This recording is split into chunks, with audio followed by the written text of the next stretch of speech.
의로우시며 의롭게 하시는 분. 우리는 경건하지 아니한 자가 의롭다 하심을 받는 것을 보았으며 오직 하나님만이 어떤 사람이라도 의롭게 하실 수 있다는 위대한 진리를 살펴보았습니다. 이제 한 걸음 더 나아가 다음과 같은 질문을 던져봅니다. 어떻게 공의로우신 하나님께서 죄 있는 사람을 의롭게 하실 수 있는가? 이에 대한 온전한 답변을 로마서 3장 21절에서 26절에 나오는 바울의 말씀에서 찾을 수 있습니다. 이 구절의 흐름을 이해하기 위해서 해당 장에서 6구절을 읽어보겠습니다. 그러나 이제 율법과 상관없이 하나님의 의가 나타났으니 이는 율법과 선지자들로부터 증거를 받은 것이라. 곧 예수 그리스도를 믿음으로 말미암아 모든 믿는 자에게 미치는 하나님의 의인이 차별이 없느니라. 모든 사람이 죄를 범하였음에 하나님의 영광에 이르지 못하더니 그리스도 예수 안에 있는 속량으로 말미암아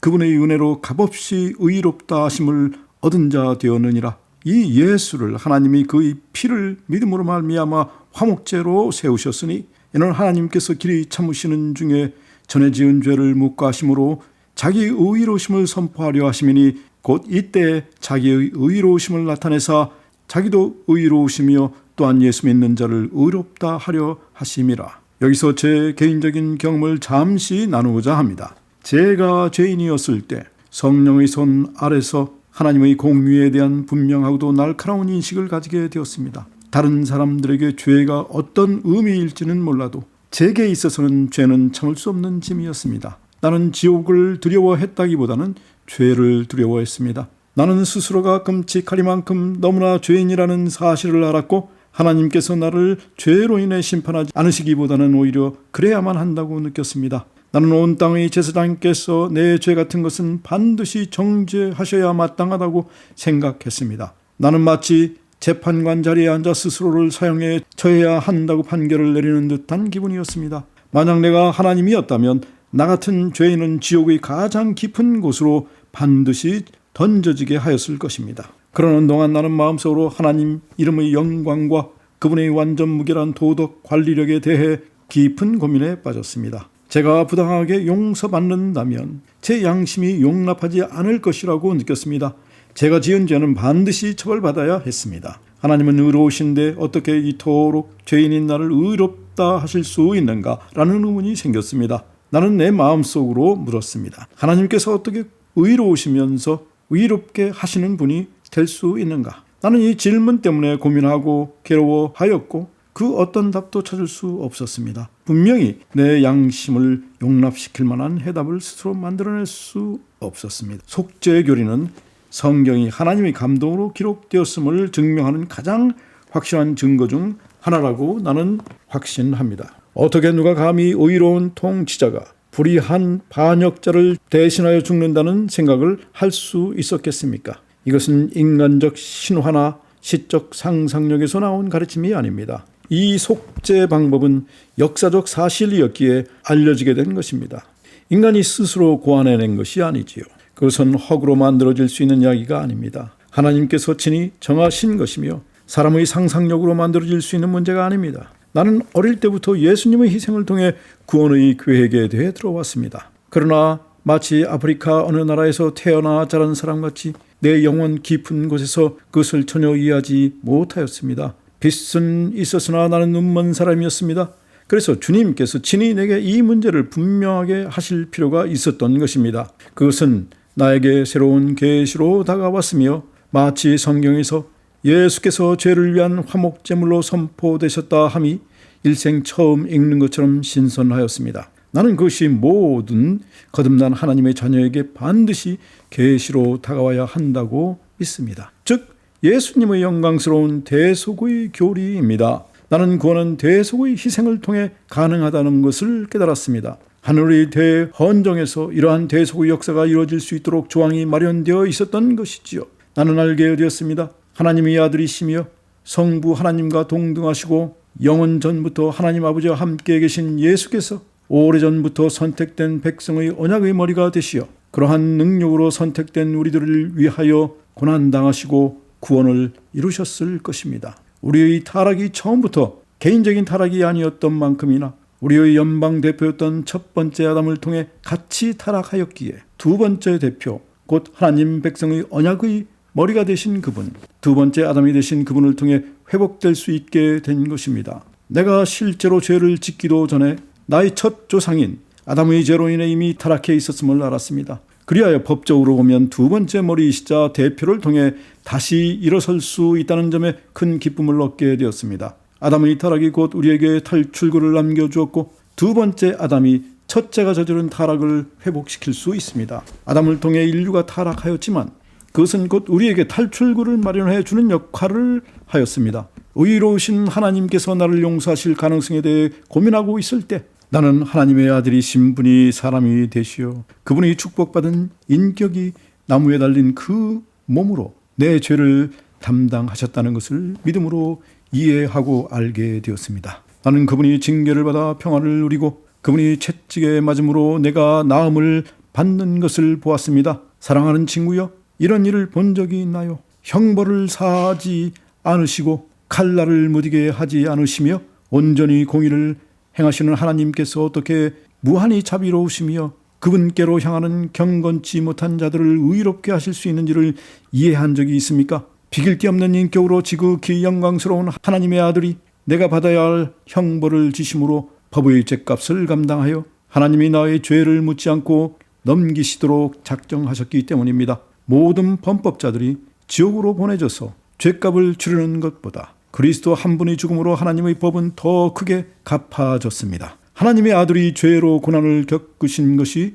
온 인류가 고난을 겪는 것보다 더욱 하나님의 정부의 영광스러운 초석이 되는 것입니다. 예수께서 우리를 대신하여 사형을 당하셨습니다. 이 놀라운 광경을 보십시오. 그분이 거기 십자가에 매달려 계십니다. 이것이 당신이 어디서도 볼 수 없는 가장 위대한 광경입니다. 하나님의 아들이시며 사람의 아들이신 그분이 거기에 매달려 계십니다. 말로 표현할 수 없는 고통을 겪으시며 불의한 자를 위해 의로운 분이 우리를 하나님께로 인도하시려고 매달려 계십니다. 오, 그 영광의 광경이여, 무고한 자가 벌을 받으셨구나. 거룩하신 분이 정죄를 받으셨구나.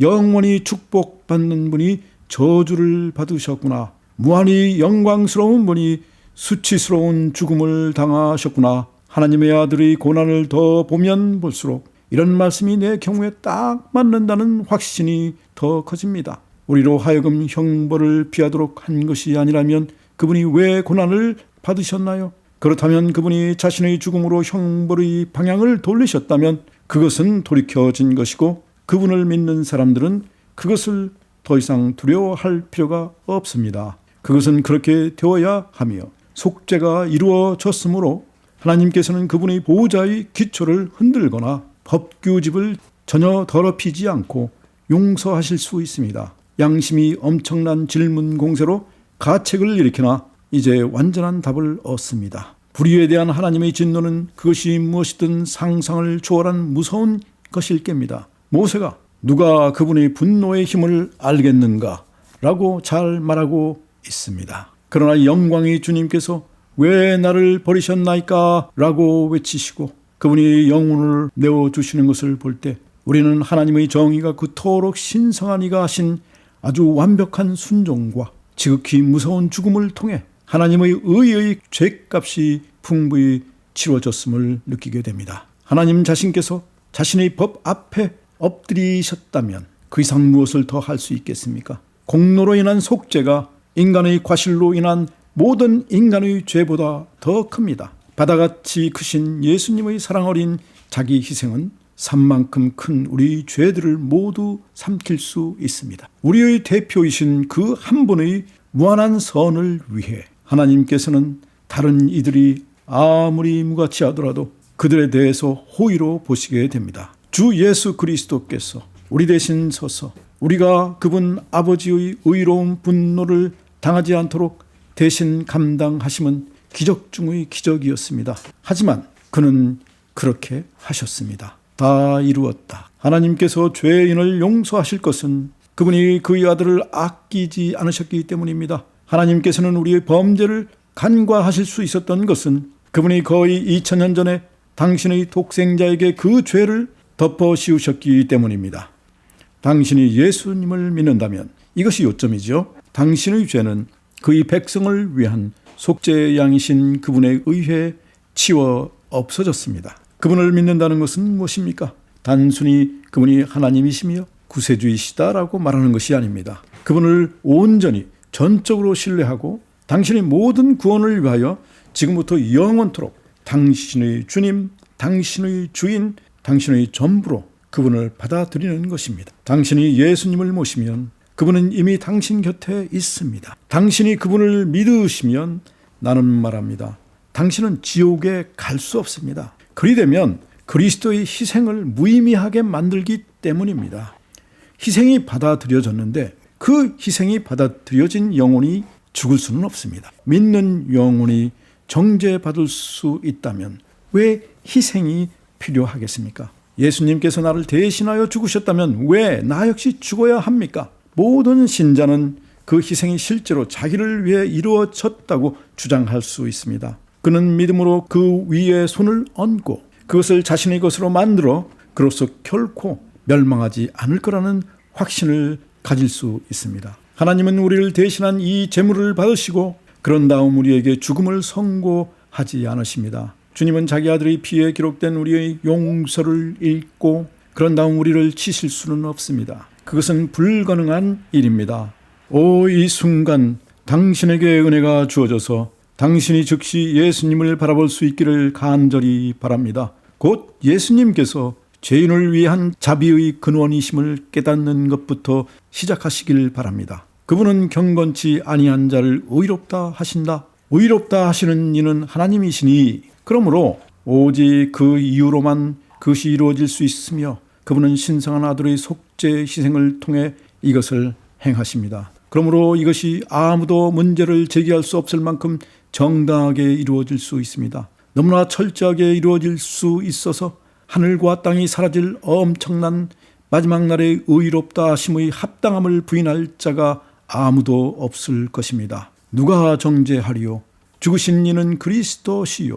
누가 하나님의 택하신 자들을 고소하리요? 의롭다 하시는 이는 하나님이시니라. 불쌍한 영혼이요, 이제 이 구명보 뒤에 오르시겠습니까? 있는 그대로 말입니다. 침몰하는 난파선이 아닌 안전지역이 여기 있습니다. 확실한 구원을 받아들이십시오. 나는 아무 가진 것이 없습니다 라고 당신은 말할지 모릅니다. 당신은 뭔가 가지고 오라는 요청을 받지 않습니다. 목숨을 건져 도망치는 사람들은 옷조차 챙길 틈이 없습니다.